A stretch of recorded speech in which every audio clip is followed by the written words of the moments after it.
5-year plan? Can anyone? See, before that, I would like to ask that what is the GDP of India currently? What is the GDP of India right now? Abhishek, very good. 60% of the GDP, right? That turns out to be how much?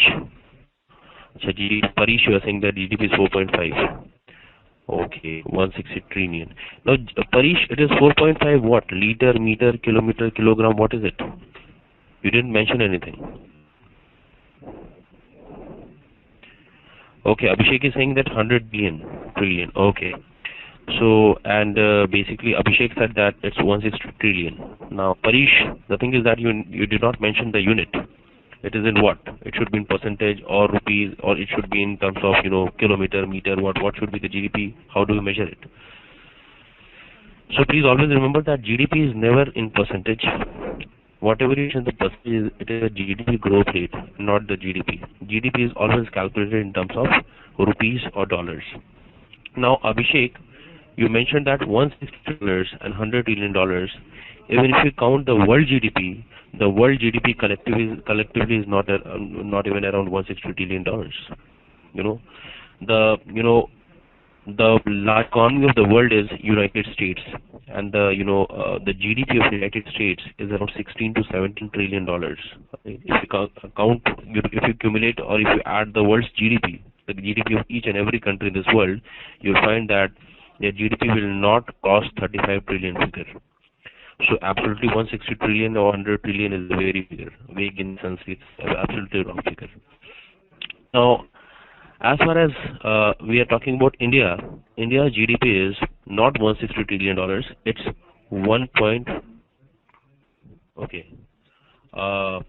the GDP of India is not $160 trillion or not even $100 trillion.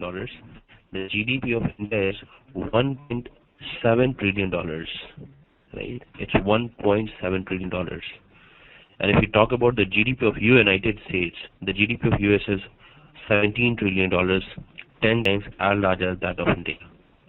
Is it okay? So the thing is that if we, say that if you convert it into rupee, it becomes 85 lakh crore rupees.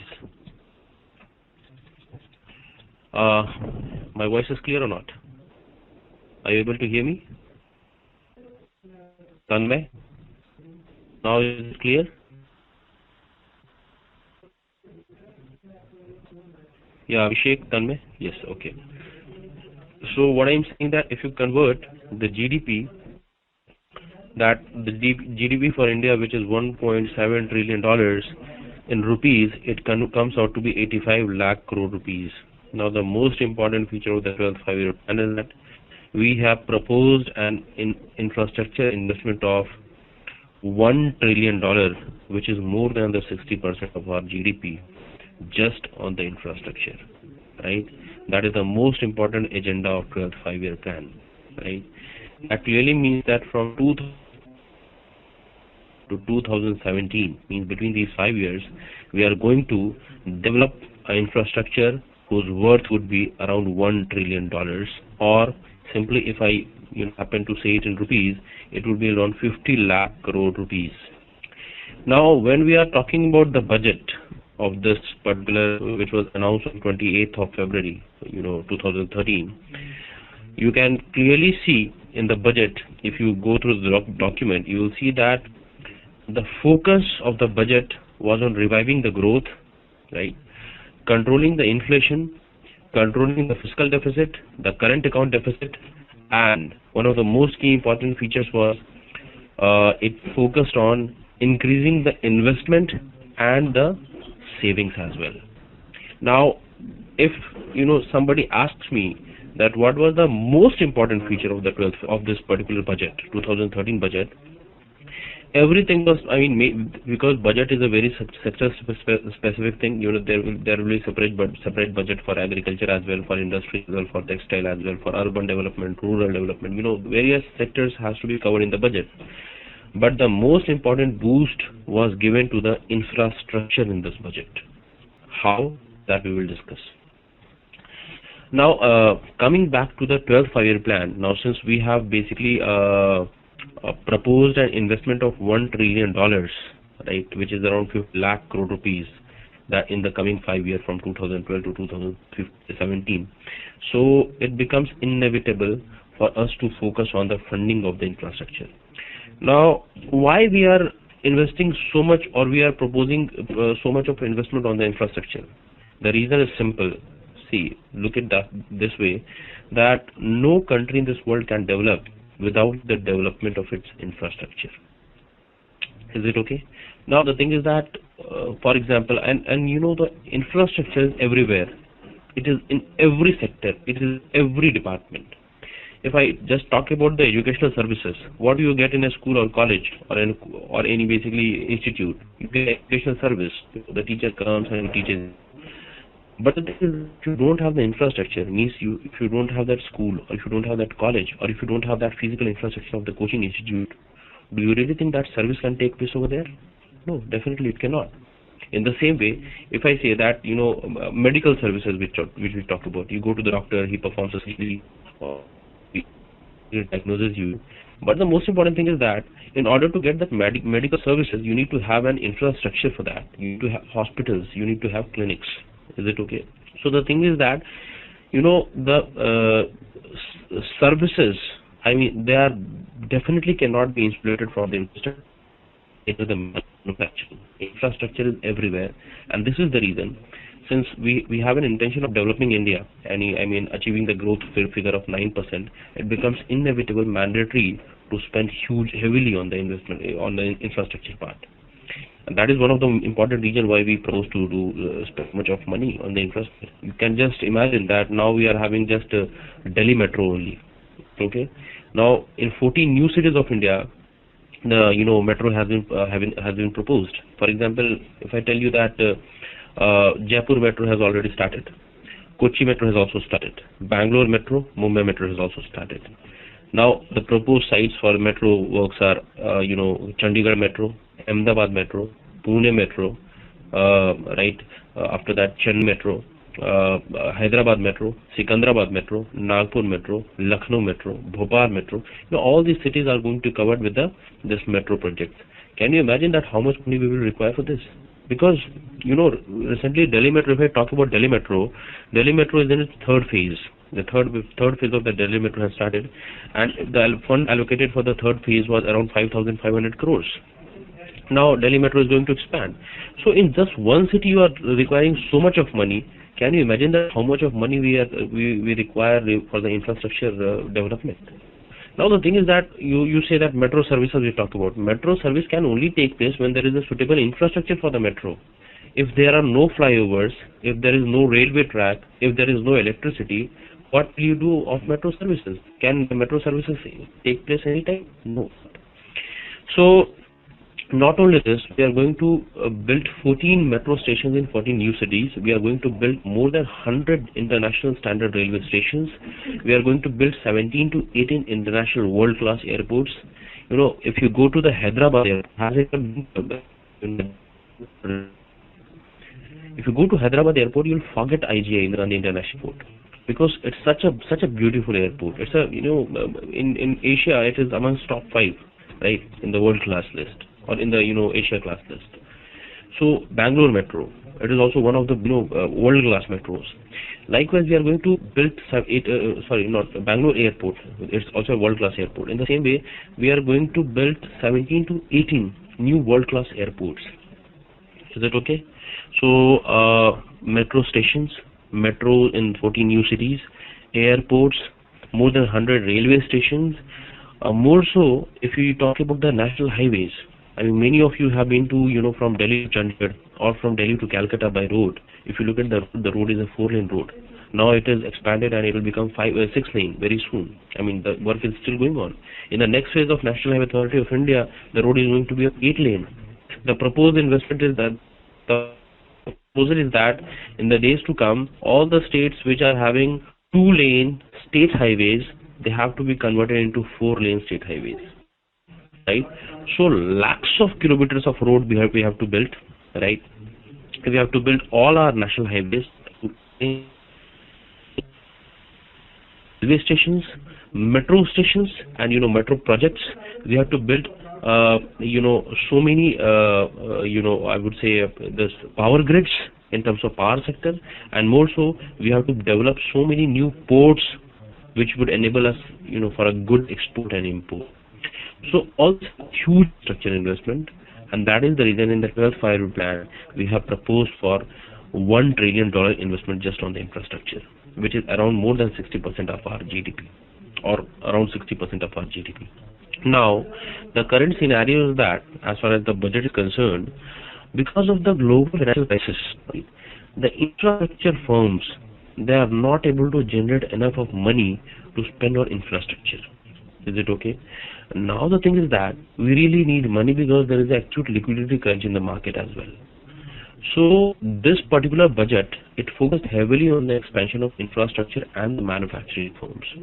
And the three key decisions taken by the Finance Minister P. Chidambaram was, first, that any infrastructure investment, it requires a long-term funding, right? Because infrastructure project is a long-term project. You can invest overnight. So it requires a long-term. For that, we have basically proposed that there will be a long-term, right, low tax fund available for the infrastructure companies. Second thing is that there is one authority whose name is Indian Infrastructure Financial Corporation, IIFC, right, which is a regulatory authority for the infrastructure.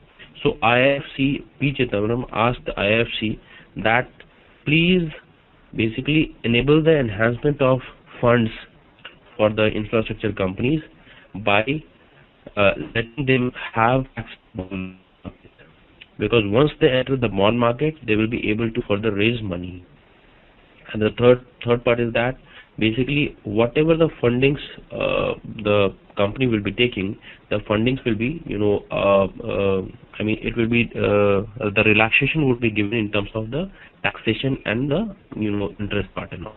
So these three are the crucial aspect for the investment of infrastructure. More so as far as manufacturing is concerned, any company which is spending in India more than $1 billion, means more than 5,000 crore if you are investing in India, and out of those 5,000 crores, whatever your taxation part is there, whatever tax you are supposed to pay to government, you will have directly a 15% rebate on that particular tax.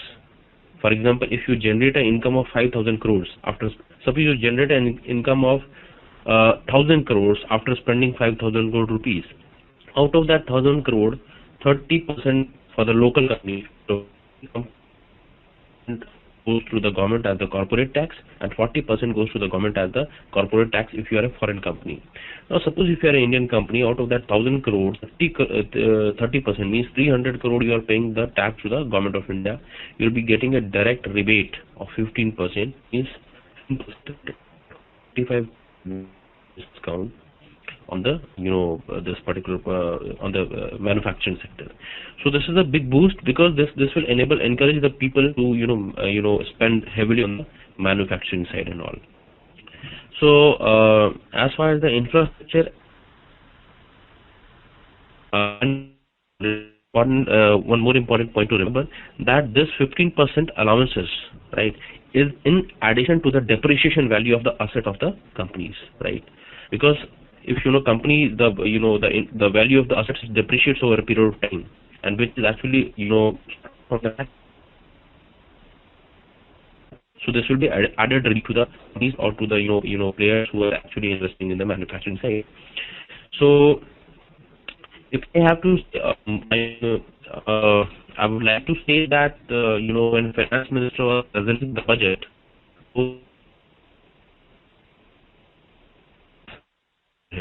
the first challenge was reviving growth, and the second challenge was to increase the saving and the investment. More, if you talk from the macroscopic point of view, there were three major concerns. First was to control inflation. Second, account deficit, which we will be talking about very elaborately, and the third was to control the fiscal deficit. And do not forget that the external winds are against us. There is a very low foreign demand. Foreign demand and the United States crisis. So amidst this, I mean, he had a rational decision. Okay, Sandeep, there is no presentation at all. There is no PPT upload for this, right? So I choose to clear. So he had to take care of all these aspects, right? The reviving growth, increasing the saving and the investment, controlling the inflation, controlling the fiscal deficit, controlling the current account deficit, and most important is that present situation is that there is not enough of exports happening in India. So despite all these things, he had to present a budget which should be very balanced, and which should be very environment friendly, which should be very society friendly, which would be very growth and development friendly. And what you use on the budget that people are saying, some people are saying that budget is very good, somebody are saying that budget is very bad, somebody is saying that budget is a kind of balanced. But I would say that this is fairly good budget, as in, because this budget, I wouldn't say that this is not populist in nature. I mean, definitely you always price point of time when you are expecting an election next year, right? But at the same point of time, I would definitely mention that despite adopting some of the populist measures, right, this budget is focused on growth and development. And the best example is the relaxation or the to ease the investment on the infrastructure. That is one of the key aspects. Now that is the reason I started from the 12th 5-year plan, and the brief that why this budget was concerned on the investment on the infrastructure, because it has so much to do. Now the thing is that now I would like to ask you people that, are you aware of current account deficit? Anybody? If you knows, please write it down in the lab. What is current account deficit? Anyone?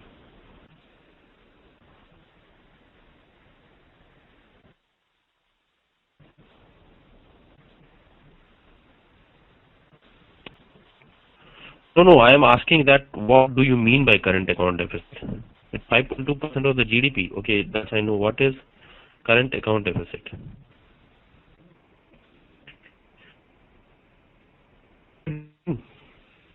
Actually, difference between the expenditure and the revenue. No, definitely it's not. It's not the difference between the expenditure and the revenue.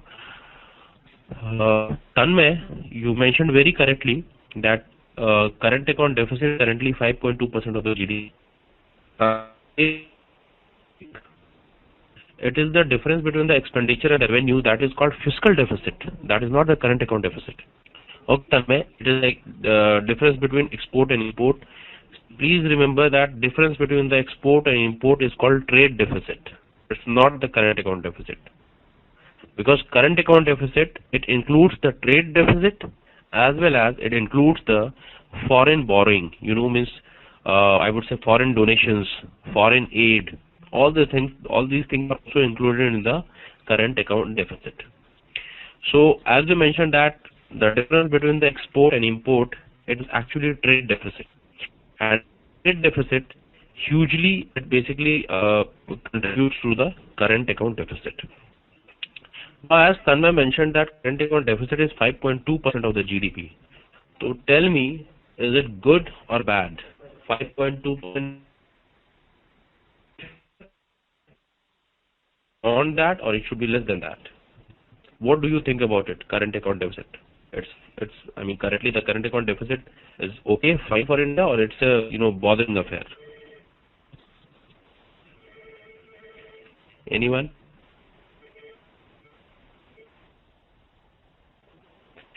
It should be nearby to 3 to 4%. Okay. Now let me tell you what is current account deficit. Current account deficit is the net of export and import. Okay, Arun, you are saying it's high, ideal around 3 for developing countries. Okay, let me tell you what is current account deficit. Current account deficit includes trade deficit, means how much you are exporting and how much you are importing. Suppose you are basically exporting goods worth rupees 100, and you are importing products worth rupees 150. So definitely you have a deficit of 50 rupees. Okay. Now this is called you are taking the government, foreign donations, foreign aids, some interests and all these are also included, and it becomes actually current account deficit. Now you must have read just 1 month back in the, when finance minister addressed the, media and all, and also in his budget, he said that current account deficit is a very troublesome affair for India currently. And more so, you must have read in the newspaper day before yesterday, and for the last 3-4 days back also, Dr. Raghuram Rajan. Tell me, can anyone tell me who is Dr. Raghuram Rajan? Who is Dr. Raghuram Rajan? Chief Economic Advisor to whom? No, he is not the Chief Economist of India. Yeah, he is the Chief Economic Advisor to the Ministry of Finance, Government of India. Yeah. So Dr. Raghuram, we will control, but the most important concern is that we have to control the current account deficit. Now, current account deficit, what is current account deficit? And I already mentioned what is current account deficit. Why does current account deficit get widened? What is the reason for this current deficit? So, okay, I'll be telling you. There are, many regions. He is the CEA to the Government of India. Yeah, he is the Chief Economic Advisor to the Government of India, Ministry of Finance, Dr. Raghuram Rajan. Current account deficit, if I talk about current account deficit, the three major regions. First reason is that the huge demand for oil and petroleum, right? That is the first thing. Because the thing is that we had a habit of the of India. Now what? And this diesel subsidy was applicable to every level. Whether you are a crorepati, whether you are a millionaire, that diesel subsidy is applicable to you as well. Whether you are a suppose a poor person who is working. So the thing is that, do you really think that a person who can afford a Toyota Fortuner, or who can afford a Toyota Corolla or Innova, he should be given a subsidy on the diesel? Definitely not. Not government gave the subsidy because of which Indian roads, especially the roads of the metro cities, it was flooded by the diesel vehicle. Because petrol was 70 rupees, 72 rupees, diesel was 42, 43 rupees. People thought it okay, let's buy a diesel vehicle and we are getting subsidy because the price is low. It got flooded by the huge demand in the sub.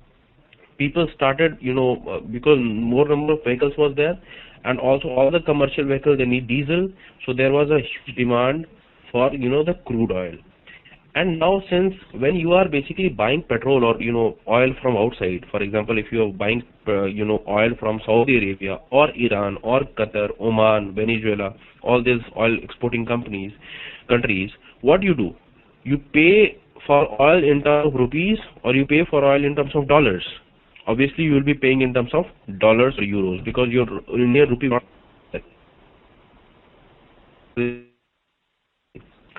So now, as a result of that, what is happening?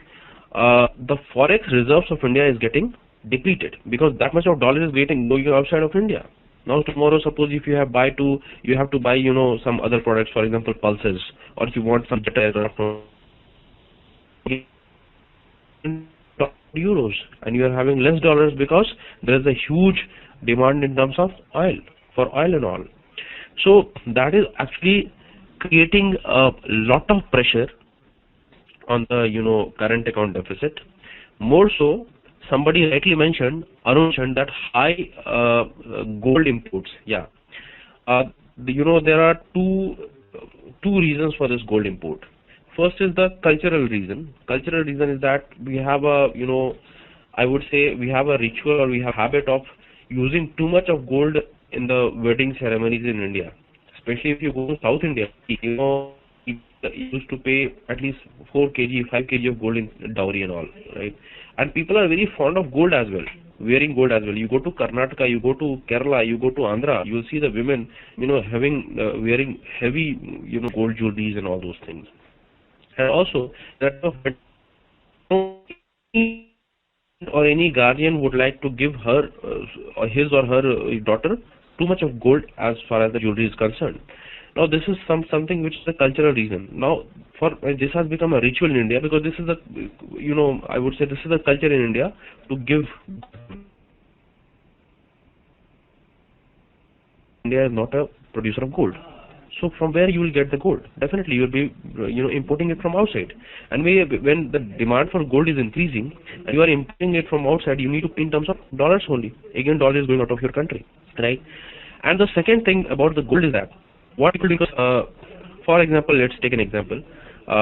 If you are just investing 10,000 rupees, right, as a fixed deposit. So what banks gives you an interest of 8.5 or 9%, right? So if you compound it annually, so your 10,000 rupees becomes 20,000 after. But tell me, if you spend that 10,000 money in gold, simply means if you convert your 10,000 rupees in gold, what is the time you are expecting that the price of that gold will double or triple? Will it take really 9 years? Will it take really 9 years to double the price? In the year 2007, the price of gold was 8,000 rupees per 10 gram. For 10 gram, the price was 8,000 rupees. Currently, it is 32,000 rupees. Means from 2007 to 2013, it's just 6 years, and the price have increased 3 times, or it has become gold. Right? See, now this is the reason people are also seeing that okay, the investment in gold is a durable investment. So what they are doing, they are converting their money into gold, right? Because of which, what is happening? The demand of gold has increased. Again, it is creating a lot of pressure on the current account deficit. More so, the second other thing is that since you have converted your rupee into gold, and that gold is kept in the banks, so basically, had your money be in terms of rupee only, and if you would have kept that money in the banks would have easily offered that money to somebody who wants to take home loan, or who wants to take education loan, or who wants to build up a manufacturing power plant, right? Manufacturing plant or power plant. It would have given the money to those people. But now you have converted your rupee in terms of gold. That gold cannot be given. So what you are doing, you are thinking. So this has become a major concern. And the third most important part is that why these things are happening. I mean, the current account deficit, the pressure is mounting. First is because of the high import of gold, high import of oil, and third, also the high import of coal as well. Because you will say that okay, we have places like Chhattisgarh, Jharkhand, and all those cities, all those states which actually produce good coal. I mean, which actually produces a lot of coal. So why do we require to import the coal? Please note that whatever coal we produce, it's on a very low level. It's not for power plants. If you really want to generate electricity in the power plants, you need a better quality coal which we import from Australia. For hard coke, our coals are not known for producing good hard coke. It is the Australian coal which we import and produce hard coke. Okay? So the thing is that there is a lot of pressure on the current account deficit because a lot of developmental activities has to take place in India. Now population is increasing, the infrastructure projects are taking place. When infrastructure has to be built, definitely the power supply has to be increased. Now where put your power? Because the thing is that till now you have not tapped the potential of your hydel power plant. Okay, you are not using water adequately to produce electricity, right? Most of your energy needs is dependent upon the thermal power plant, right? So basically, in order to run that, you need to import coal, and when you are importing coal, that is the power demand is day by day it is increasing, right? So basically, you need to import more and more coal, which definitely will create a pressure on the current account deficit. So these are the three major points: high import of oil, high import of gold, and high import of coal. Apart from that, there is one most important point which is also creating a very much heavy pressure on the current account deficit, and that point is low export, right? If I am basically exporting something worth rupees 100 and importing something worth rupees 150, there is a deficit of 50 rupees. Suppose if I increase my export, don't you think that will balance? cannot increase our export because the thing is that the foreign markets, for example, European countries and the United States, they are heavily hit by recession. Now there is no huge demand for our products in that market, and hence we are not able to increase our exports. And in the short run, we are not seeing that we can increase the export in a very greater way, and that is the reason that is also creating a lot of pressure on the current account deficit. Now the thing is that how are you going to basically cover this or narrow this current account deficit? As somebody said, this is 5.2% of the GDP, and we are targeting to bring it down to 3.6% of the GDP. How we are going to do so? Don't you think that if we cut short the supply on oil and petroleum, that we cannot do? We cannot cut short on the import because we already need it more. So what we can do? What is on the behalf of the people to the countries, government should pass on that additional prices to the people. So you can see that after the budget, the prices of the petrol went up, and in the days to come, every 2 months you will see that there will be a revision in terms of prices of the petroleum and diesel, right? Please do not be surprised that after 6 months or 1 year or 1.5 months or 1.5 years, the subsidy on the diesel will be completely over, right? And the diesel price might shoot up by 10 rupees or 15 rupees. Do not get surprised by that, right? And in the very phased manner, we are also going to basically release all the subsidy on the petroleum. Petroleum will also be basically freed, deregulated. And at that point of time, the people of India will have to take a decision that, if the price of the petrol is 130 rupees per liter, I really want to drive my own vehicle or I want to use the public transport, right? That is the first thing as far as oil is. Second point is that as far as gold is concerned, now P. Chidambaram has, repeatedly asked the government of India, asked the people of India that, okay, please reduce your gold consumption. Please do not use so much of gold in the weddings and all, because that is creating a very big pressure on the current account deficit, right? And second thing what he has done to basically discourage people from spending in gold, what he has done, he has come up, this is, you may note it down, that it is called IIF, Inflation Indexed Bonds, IIB, Inflation Indexed Bonds. To discourage people for investment in gold, what he has done, he has basically come up with a concept of index bonds. Means whatever your investment, if you are investing in gold, right, and after 3 years or 4 years, if you're right, because a lot of inflation and the interest rates, all these things are added. So now what is happening? Your investment will be indexed to the inflation. For example, 10,000 rupees you are spending, and after 5 years, the value of your 10,000 becomes 40,000, because that money loses its value as the time passes. Simply means that, for example, if today you can buy a product for 100 rupees, after 1 year or 2 years, you will be able to buy that product for rupees 150. That clearly means money has lost its value. Means 5 years down the line, that clearly means that whatever is of today, 20 rupees, 10 years back. So money loses its value as the time passes, which we talk about in the time value of money. So now what happens if your investment gets doubled in if the value of your 10,000 rupees becomes 40,000 after 5 years, right?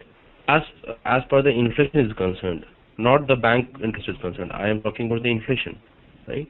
So basically, these bonds will enable you, if you are spending in these bonds, so these bonds will not be providing you the interest of 8.5% or 9% provided by the bank. Actually giving you the interest, whatever the reduction is billing, and also the interest part would be also added to your principal. So definitely your return on this inflation index bond is going to be much more than what is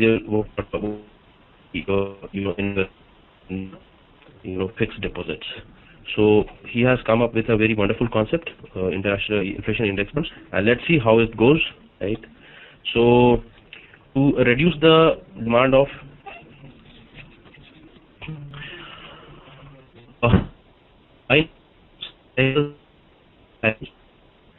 at lower price by selectively regulating taxes instead of tampering with diesel subsidy. See,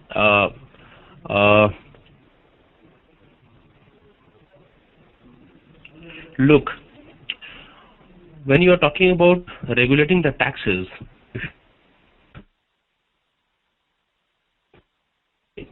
now the thing is that when we are talking about the oil and petroleum, you will say that okay, center is also charging some separate tax on the oil, and the state is also charging some other tax, right? There is a lot of taxation on the oil, and after that we are paying also for the oil. See, please remember this import duty on oil and petroleum is the major source of revenue for any government, right?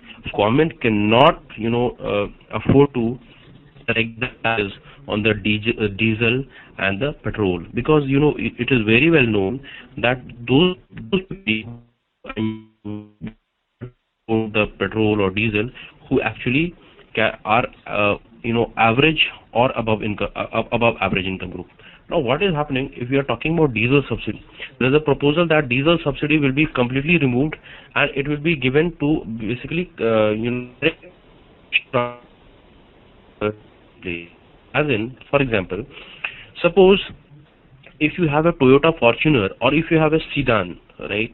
Do you really require, if you are able to afford a car 10 lakh, 1 rupees 10 lakh, do you really require a diesel subsidy? No, definitely not. But or Chhattisgarh or Orissa or Bihar, I mean, he definitely requires diesel to run his pump set. So now the model will be that you will be directly transferring the cash. Diesel subsidy will be completely removed. If the price of diesel becomes suppose 80 rupees, everybody will be paying 80 rupees. You will be paying 80 rupees. The person who working in the field of Chhattisgarh, he also has to pay 80 rupees, but that 80 rupees will be provided by the government of India.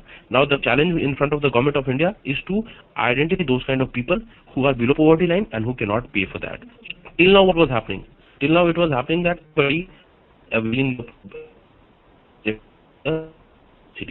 people who are actually buying, who can afford Mercedes and all, they are also getting subsidies on diesel, which they ideally should not get. And as far as the power sector is concerned, definitely power is very important for the development of any nation. So basically, it was not exclusively mentioned as in how that this particular thing is we are going to take. Promise that Power Grid Corporation of India, and there will be separate issuance of some memorandum or proposal by the power minister. Then only we come to know that how the diesel or the fuel is going to be used in power sector, at what rates, at what subsidized price or open price, whatever what it is going to be like, right? So we talked about how we are going to take care of the import of gold, how we are going to reduce the import of gold. We are going to pass on the added price of the fuel to the customers. And third, as far as coal is concerned, you must have come across in the newspaper that this time what the finance minister has did, he has actually tried to break the monopoly of the Coal India Limited, right? CIL. CIL has monopoly over all the coal resources in India. To break the monopoly of coal resources, what he has done, he has allowed the private companies to have a public-private partnership with CIL. That means, coal is something. Coal is basically basic. It is a basic ingredient to every industry. For I'm giving you one example. If the price of coal rises, price of infrastructure shoots up. Why? Because see, if I talk about the coal price, if the price of coal rises, the coal is used for the manufacturing of steel plants, because you will be using the blast furnace. They will be basically melting the iron and all, out of which you will be producing steel. So if the price of steel gets shoots up, don't you think the price of steel shoot up? If the price of coal shoots up, don't you think the price of the cement, which is also made up of coal, right? Coal is used to manufacture cement.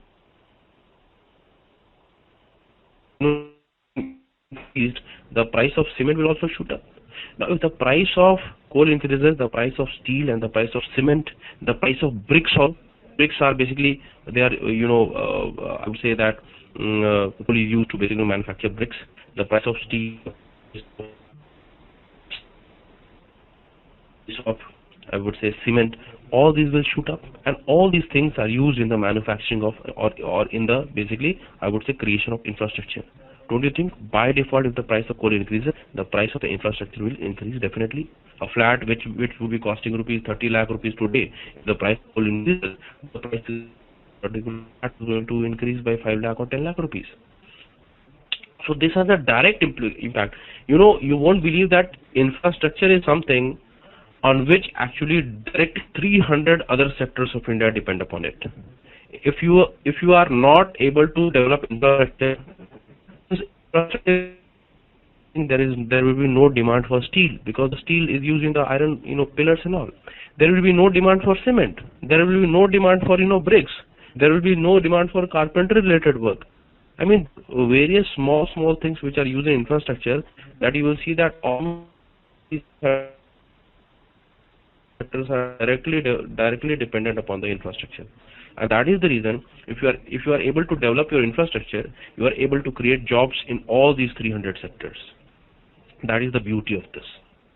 So what is happening, that as far as the coal resources is concerned, what Government of India has done, Government of India has basically asked all the private players like Tata Steel, Jindal Steel, other power plants to have a public-private partnership with the Coal India Limited. Now, don't you think if the private players enter the market, or will start working with a public-private intention with the Coal India Limited, so since private companies are there, the coal resources of India will be effectively utilized, right? And more so, they will be able to buy new technologies, and they will be able to manufacture good coal out of what coal existing in India, right? So, down the demand of coal from Australia and other countries. So, because, see, I talked a lot on the current account deficit. Reason being, this current account deficit has been a major reason for concern the last one and a half year for the Indian economy. And currently, for the last 3 months, so much so that this was the point of focus from the side of the finance minister. He said that if we are not able to control our current account deficit, we will be in a deep trouble, because he basically mentioned this as a monster. That current account deficit is a $75 billion monster. You can imagine that 75 billion, 4 lakh crore. That means we have to fund that 4 lakh crore rupees extra. From where we will be able to source it from. So the thing is that we talked about current account deficit very elaborately. A lot about current account deficit. Before starting the other topic, let me ask you whether any one of you wants to ask something on the current account deficit, or want to have some more clarity on this. Yeah, please. You can write down your questions.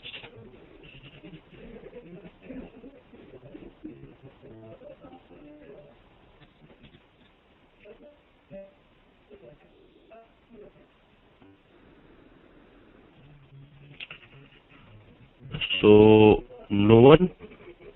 So, should I take on some other topic? As I said, $75 billion, around 4 lakh crores. Is it okay?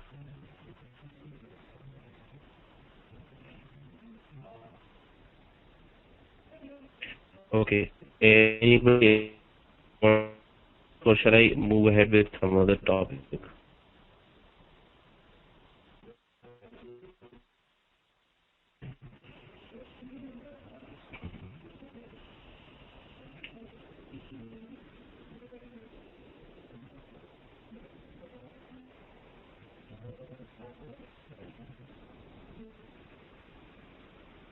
And late,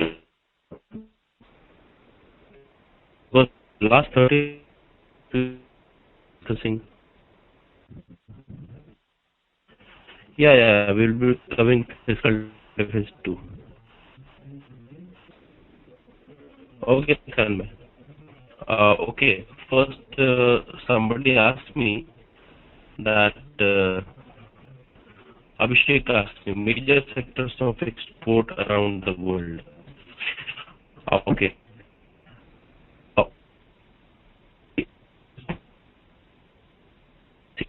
uh, the most important thing is that we export our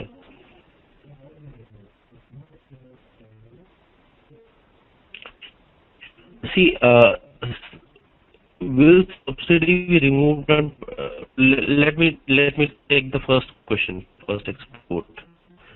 The first question is that India is basically a service based economy, not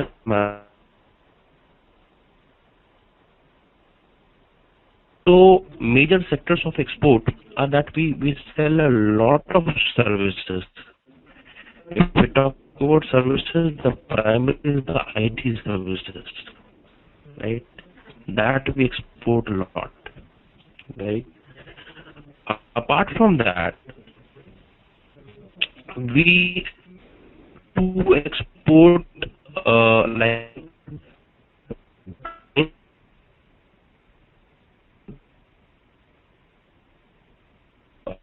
of that thing. Textile is a very major thing, and uh, in terms of product, I would say we do not export much, right? Uh, but in terms of services, we are the major export in the world, primarily IT services, hospitality,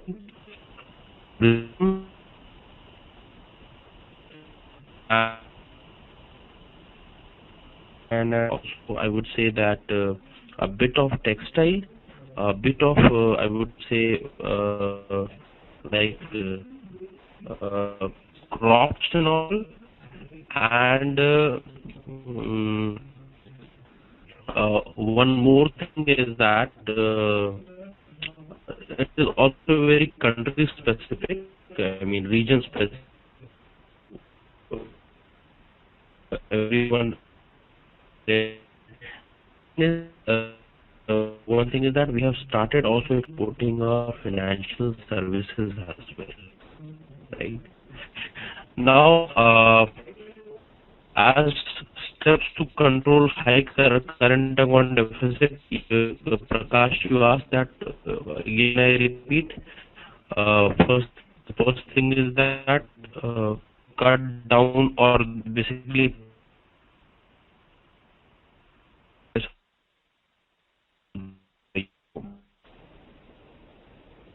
the oil and petroleum.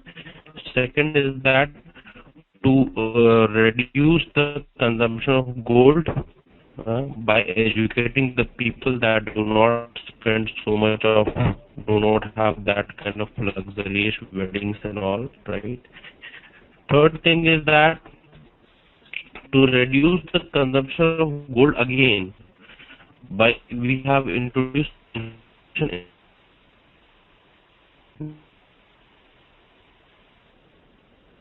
if you buy any bond, right, the rate of interest will be indexed to the inflation.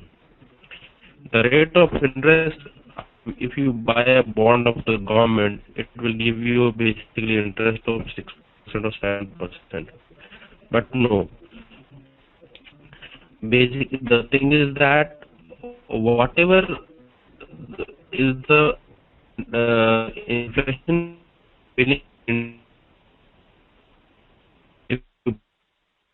bond, which is called IIB inflation bonds, rate of interest would be the equal to the inflation plus the interest given on your own money. So that will be huge as compared to the interest provided by the banks, right? Okay, now subsidy should be removed.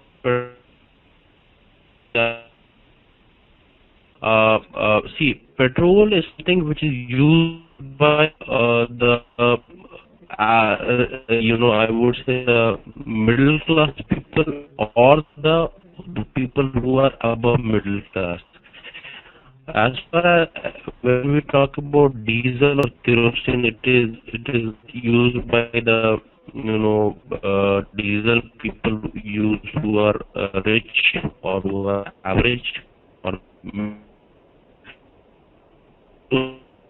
used by people who are relatively poor or people who belong to below poverty line.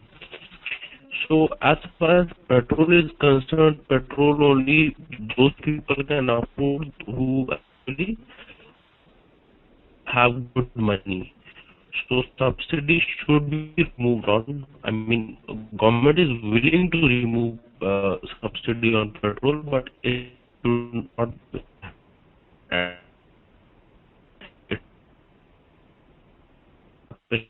wise manner, right? Not overnight that Achanak say suddenly we raise the price of petrol by 100 by 20 rupees or 25 rupees. No, it will be a in phased manner, right? Now, just 1 second.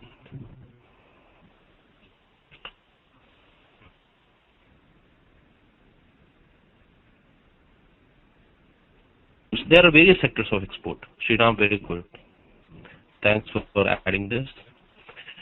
Uh, why don't government focus much on reducing import of cheap manufactured goods from China than on gold imports, as high gold demand will remain always?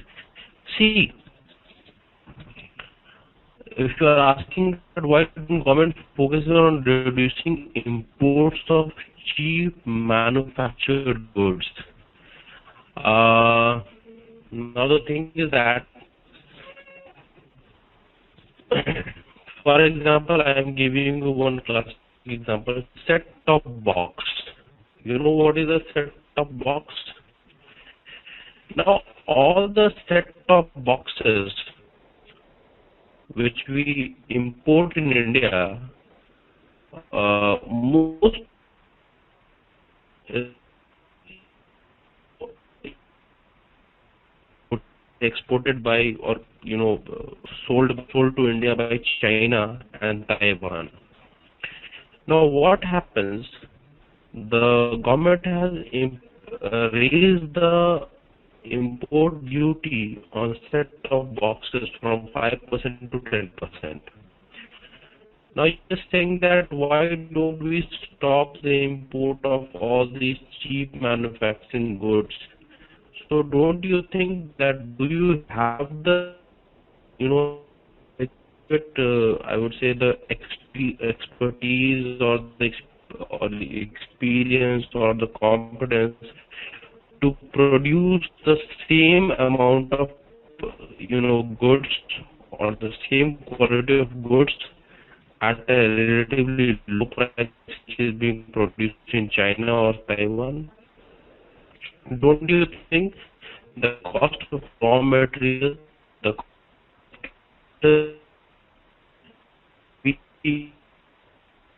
of labor as well, it is all these three things are lower in China as compared to India, and that is the reason you are easily able to avail all these Chinese products and materials in India at a very low price.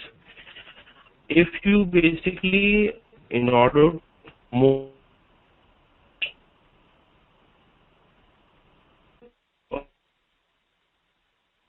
local material in order to promote, you can definitely raise the tax and all, but definitely for that people will have to pay more money, and that will create inflationary pressure on the Indian economy.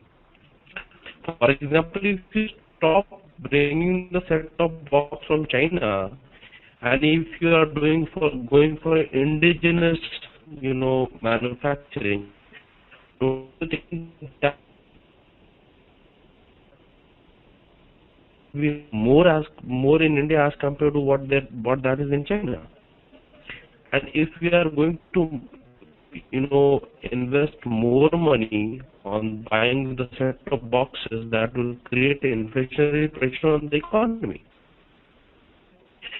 So basically now there is already a liquidity crunch in the market. So at this point of time, definitely cannot afford to basically the import of the cheap manufacturing items from China or Taiwan, right? So I guess this answered your question. See, gold demand will always remain in India. That is true because you cannot change the culture. But that is what bring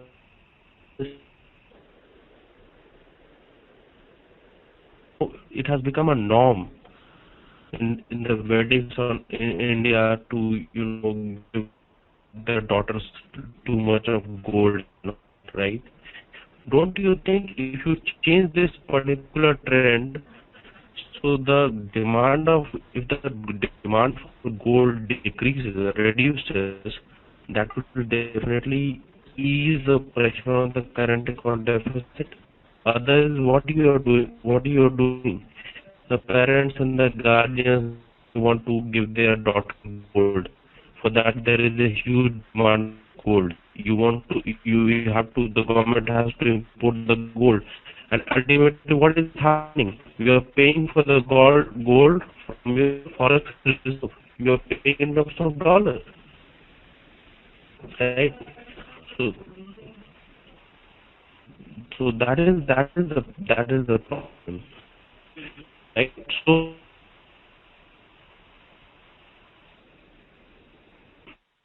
people have to be educated, right? Yeah. The next question is, you were expecting budget on subsidies will reduce. However, subsidy has increased bill. So isn't it a major concern for? Yeah, definitely. Food security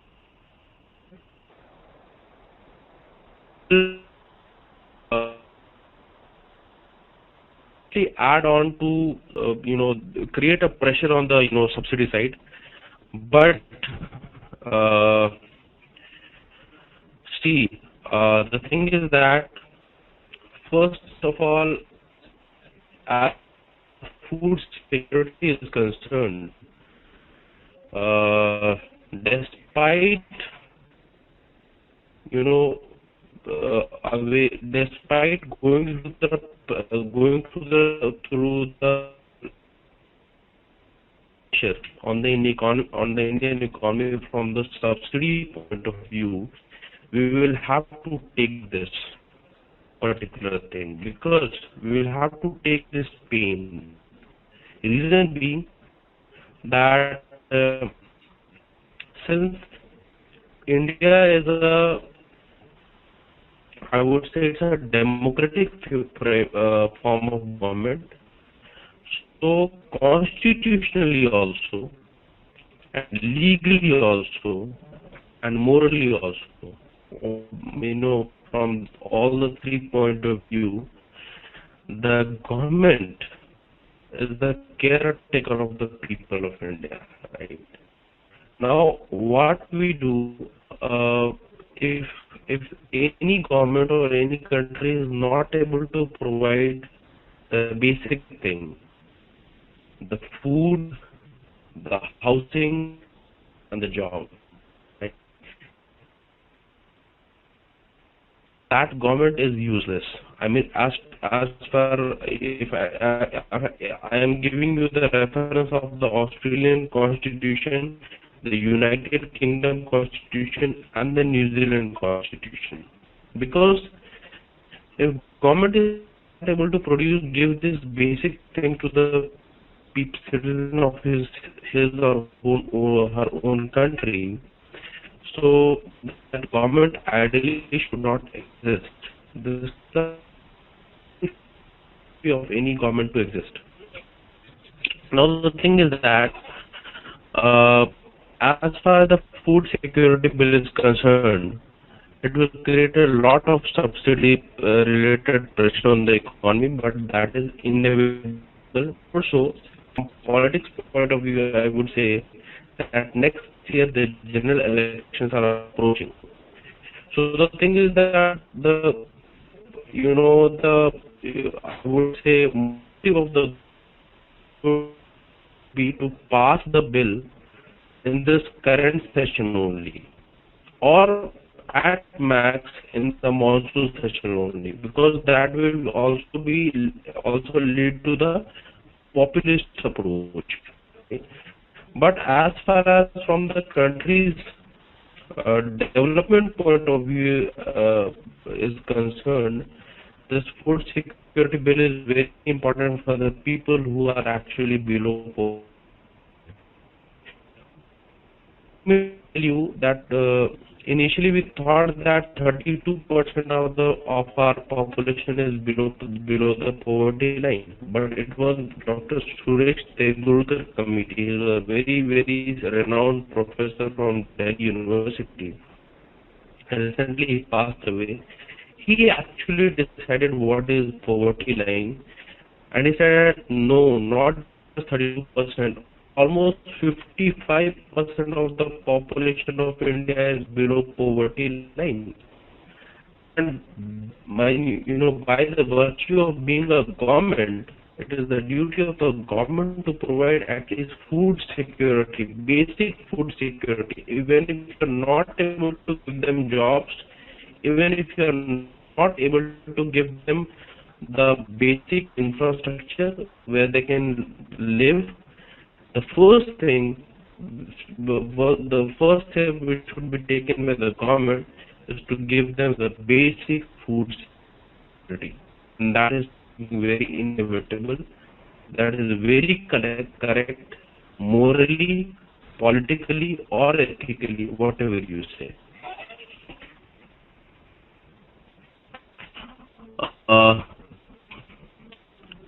on the somebody, Arun, yeah, our manufacturing industry needs protection from cheap dumps from China.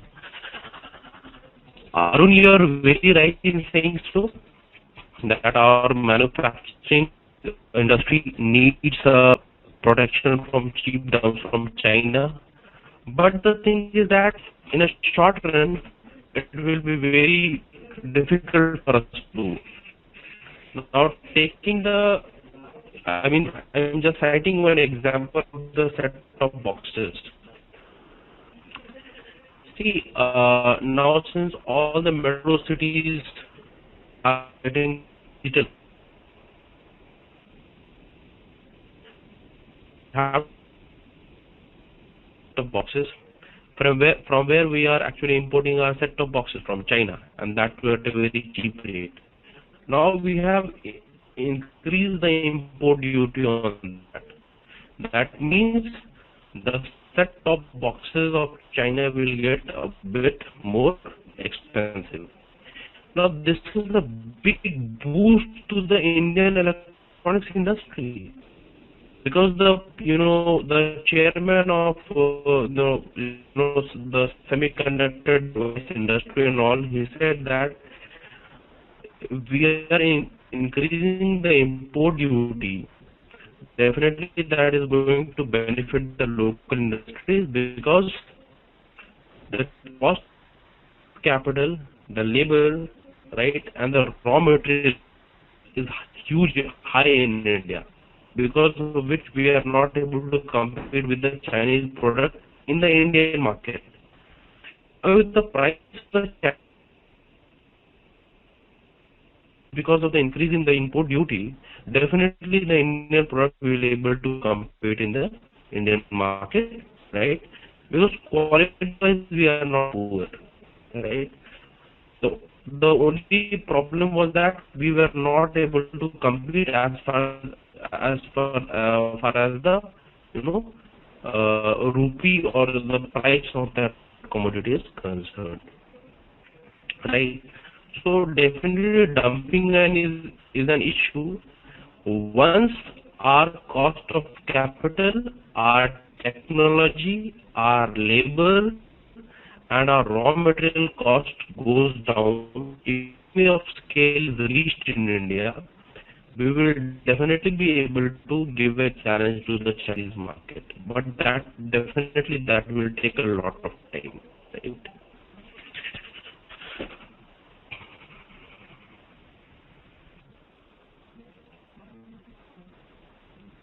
What is the next question?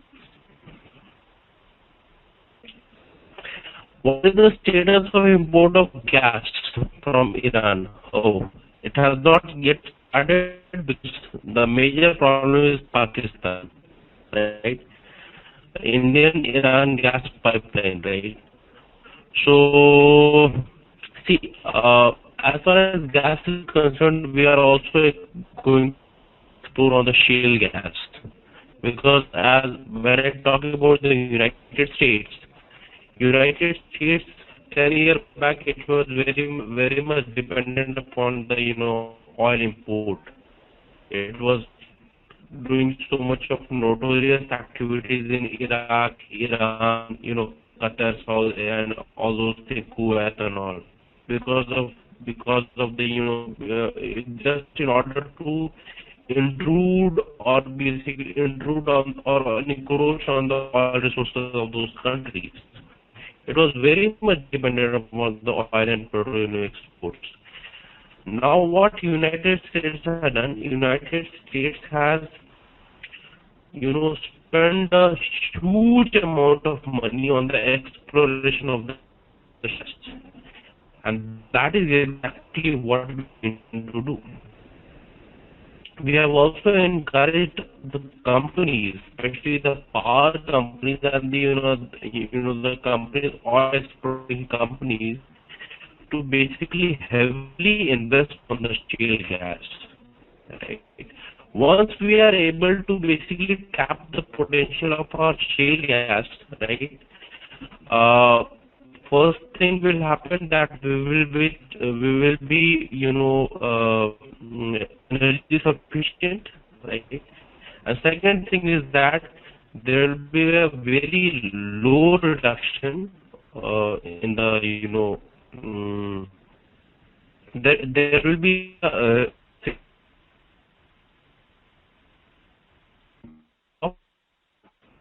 on all these resources.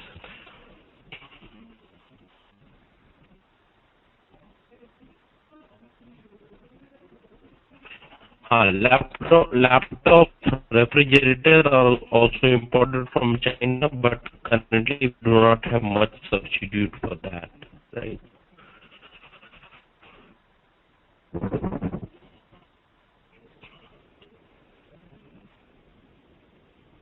Yeah, plastic goods which have been imported. So that is very true, but currently we do not, I would say, a competitive market in India as compared to those industries. See, Arun, you asked that what about the encouragement to our manufacturing industry? Manufacturing industry has definitely got a boost in this particular budget. But,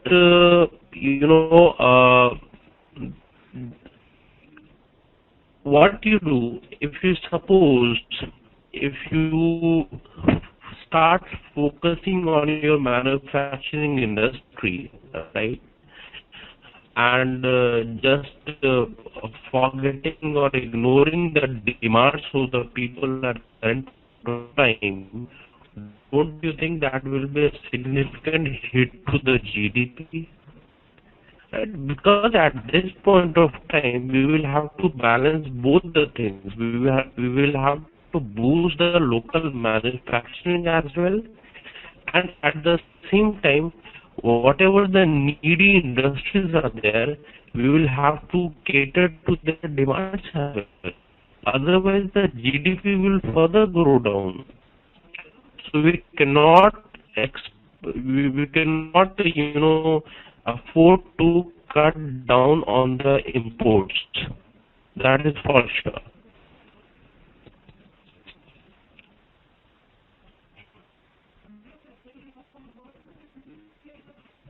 See, as far as the budget is concerned, if you ask 50 people that was the budget, so 50 people will have 50 different opinion, right?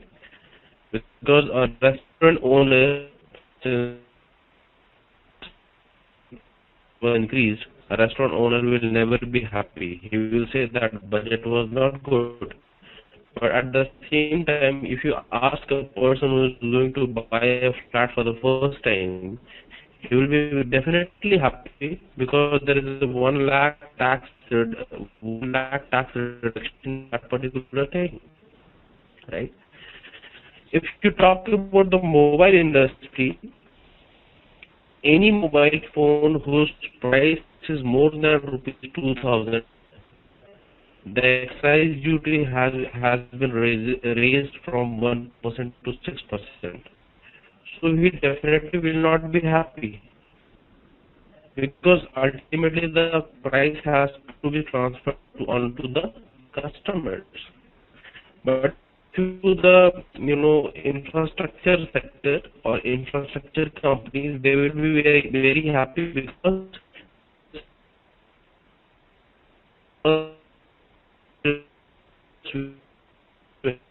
access to the bond market.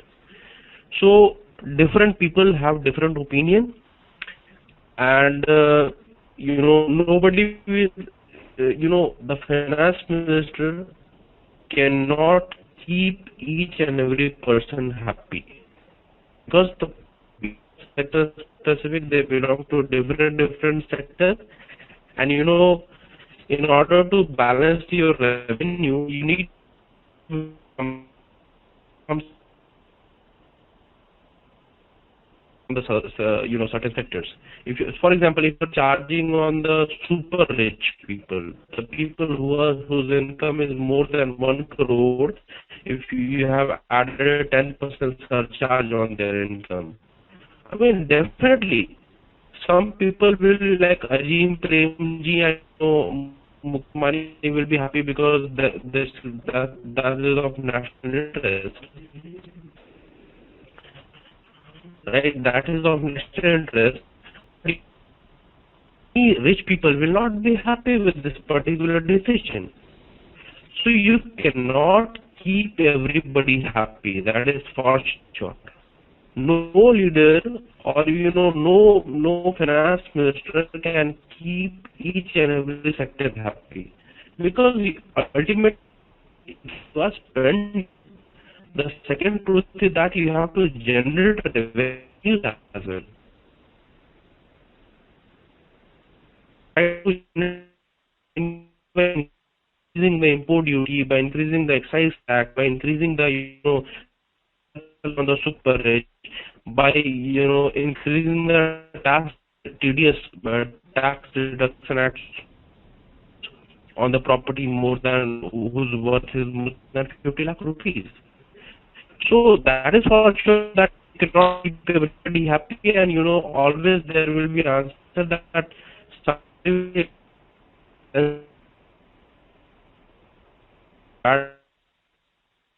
budget was good. Is it okay? So have I answered your question? Any more questions on budget?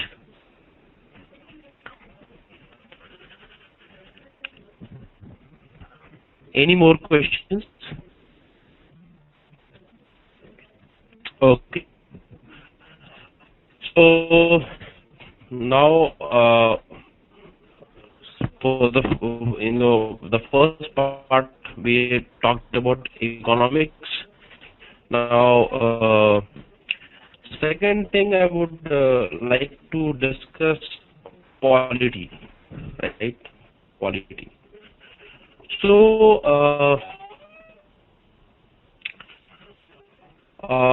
can anybody answer me that first thing, that what do you mean by a federation? What do you mean by a federal structure? Can anybody please write it down? Please write it down so that I can have a fair idea that whether are you aware of federalism or federal structure of the constitution or not. Or simply if I ask that, do you really think that India is a federal nation?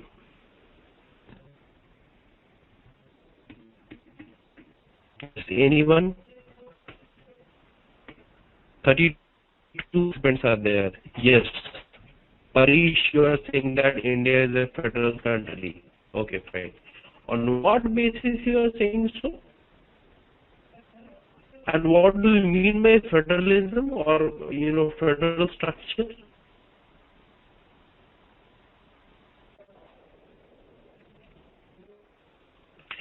Okay, Abhishek is saying that India is neither a union nor a federation. So what India is actually then? Very good, very good, very good. Okay, somebody mentioned that United States is a federation. It's a federal structure. Okay, let me tell you what is a federal structure. Federal structure means the distribution of power between the states and the government. Is it okay?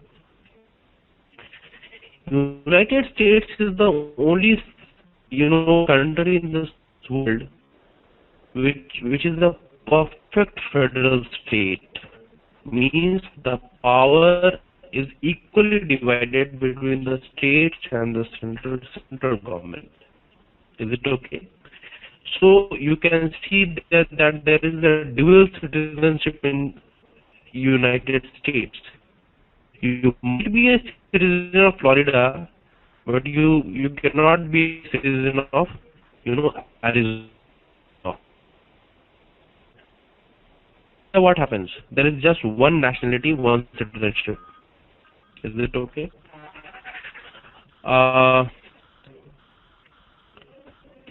As far as India is concerned, India is not purely federal, though you can see that states are here in India, right? Wherein the states have different chief ministers, the center has the prime minister, right? The chief minister run their states, the prime minister runs the nation. So you can definitely say that why you are not saying that India is a federal structure. India is, though Indian constitution or Indian state has a federal intent, but India is not perfect because the states and the center is divided. The center is always holding a much more power as compared to the other states. For example, have you ever heard about the defense minister of Uttar Pradesh or defense minister of Bihar or defense minister of Haryana? No. It will always be the defense minister of India. Have you ever heard about the external affairs ministers of minister of a particular state like Maharashtra or Andhra Pradesh? No. So that is the reason, and more so, the thing is that if you have to create any state or if you have to join any two states, the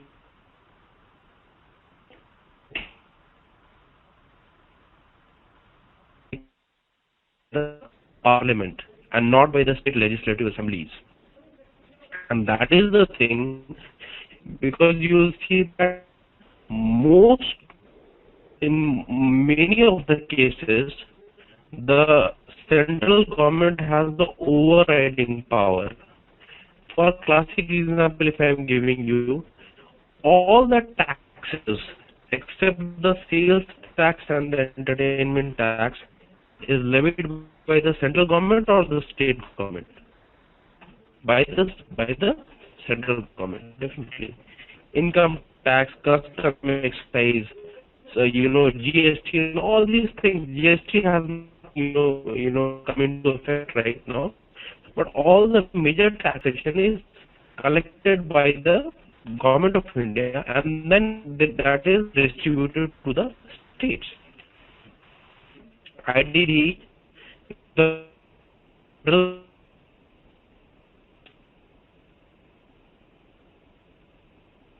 then what would happen? That states have their own liberty to collect the tax.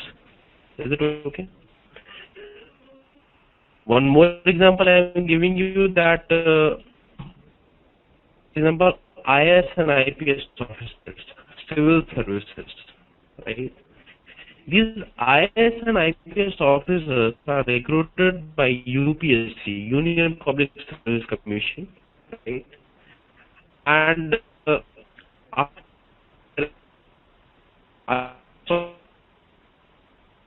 department is DOPT, Department of Personal Training, which comes under the Prime Minister. And as far as the IPS officer is concerned, his basically partner department is Ministry of Home. Is it okay? So basically, though these people are appointed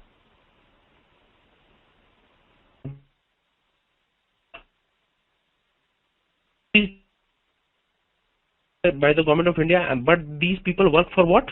States, right? They are sent to Uttar Pradesh or Rajasthan, Jharkhand or Bihar or Chhattisgarh, right? So see, if it would have been a purely federal in nature, the states have their own all the liberty to choose the civil servants. Civil servants will be working for their respective states. But in this case, the states are not having that power. Though as an IAS officer, you are supposed to work for the state, but you are appointed by the government of India. A CM or a minister cannot suspend an IAS officer. Do you think that is equal power to the states? The states have equal power of recruiting or suspending any civil servants. It is not having so. Because if you want to suspend an IAS officer, so what CM does, CM